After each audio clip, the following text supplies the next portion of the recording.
Shalom, Yashra. I hope all is well with y'all tonight.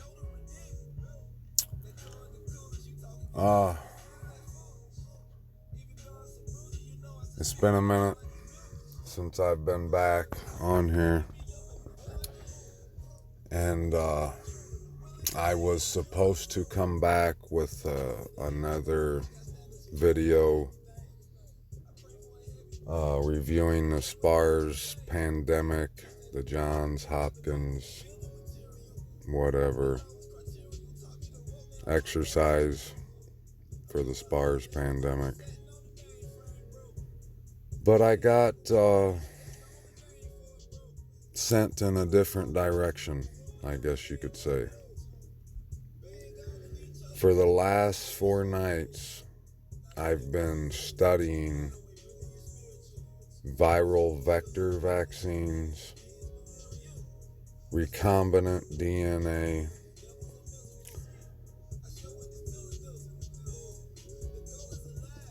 the Moderna, the AstraZeneca, the Johnson & Johnson, and Pfizer, BioNTech vaccines, and Revelations. And I still think that it's important that we read that SPARS pandemic scenario, and it would probably be wise to look at the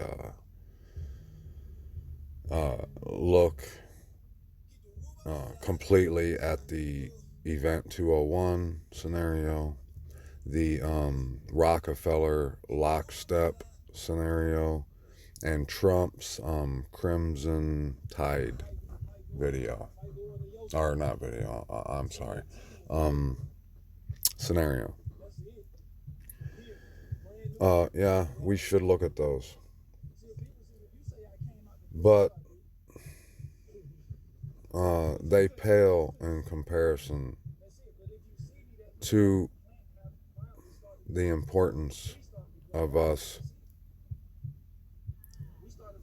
having a clear knowledge of what these vaccines are, what they're going to do, what's going to be the result, what people will be like, what can happen to them, and ultimately how they'll be judged. And trying to come up with a solution and a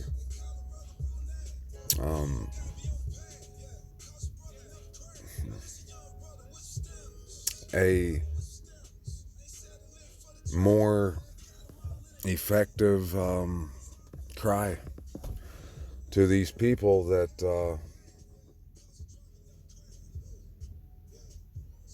are gonna receive the mark. Now, I realize that it's not our job to change people. That's the Most High's. We are to spread the good news, drop the seeds, and the rest is His job. And to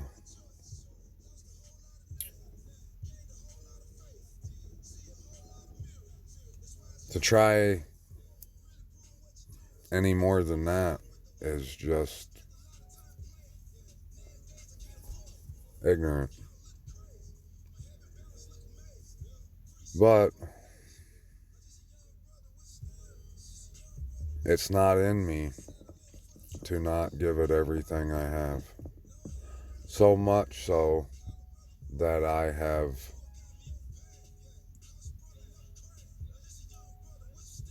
caused a lot of people in my life to just dread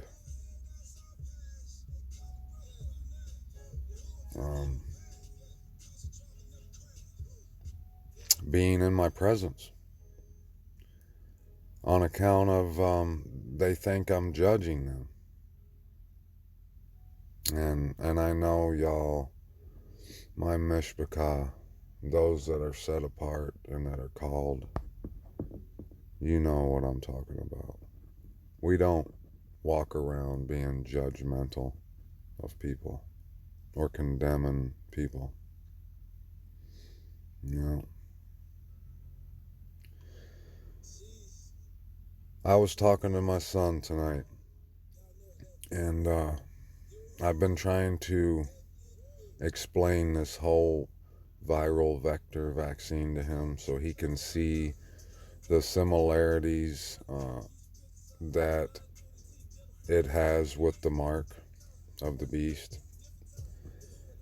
And I told him, I said, let's pretend for a second. Let's pretend that we know an asteroid is going to hit right here where we are. And it's going to hit in 20 minutes. And let's also pretend that we know for a fact that if we drive 200 miles west, we will be safe. And we know that for a fact. Who, I asked him, who are you going to run to try to tell what's going to happen and try to get them and persuade them to come and go with us to safety? And he named off the people, that he would. And I told him, now let's imagine this. Let's imagine that you do that and those people laugh at you and they mock you and they tell you that you're crazy. And you can't physically throw them in the vehicle and drag them to safety. They're cussing you. They might even physically assault you. You have to leave. You can't stay and risk your own life because these people refuse to hear truth.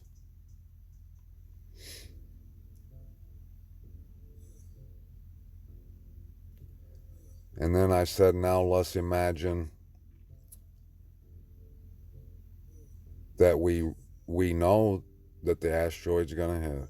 We know where we have to go for safety. We know how much time we have. And all those people that we love, that we would want to go and try to help, we see them on the side of the road and we just drive past them without saying anything. Because we know they won't accept it and they'll mock us. So screw them. Let's get out of here. Let's flee to safety. Leave them in the dust. What kind of people would we be? What kind of people would we be to just wave bye to those people that are completely unaware of what's going to happen? And we know. We would be straight up scumbags if we did that. So,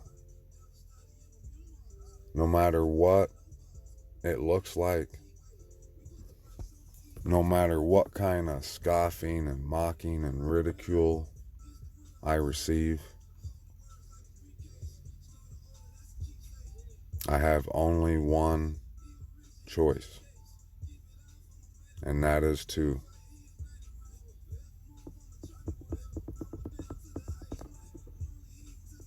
never give up and to flee and to try to explain in a way that might get them to wake up.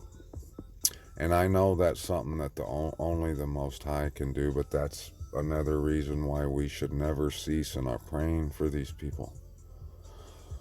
Because the more I study these Maximes and the more I see the truth in Scripture, and the truth and just life, the more I realize that the collision course that we're on is about over.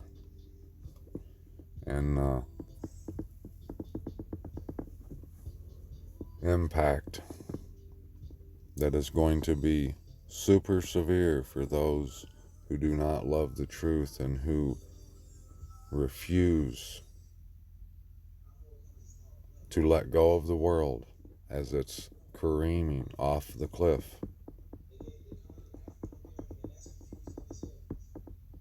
It's almost here. I've stressed with y'all before to do your part. Don't give up. Don't get discouraged. You have one job, and that is the job that you are to do all you can. Because if you don't, on that day when you're in front of Abba, and he says, I told you, I gave you all this insight, warned you, gave you all this information, this heads up. Did you tell those people? And if you say, yeah, Abba, I did, I tried my hardest, Father. I tried to wake them up. He'll say, I know you did. Well done. And, he doesn't want to see one die. And neither do I. But if you get there and you say, yeah, I tried at first, but they mocked me and they scoffed me, so I just said, screw them. And he'll more than likely tell you that you failed. And that being how you didn't give enough and you didn't care or love enough,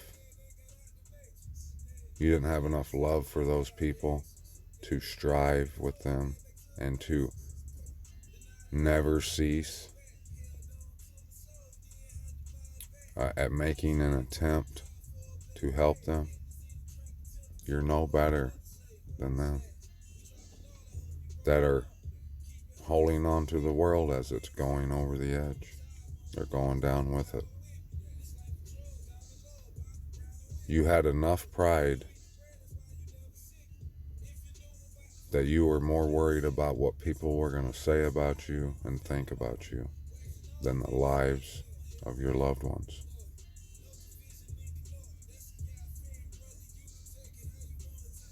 Don't let that be you. Do all you can, Mr. Cobb. Time's running out.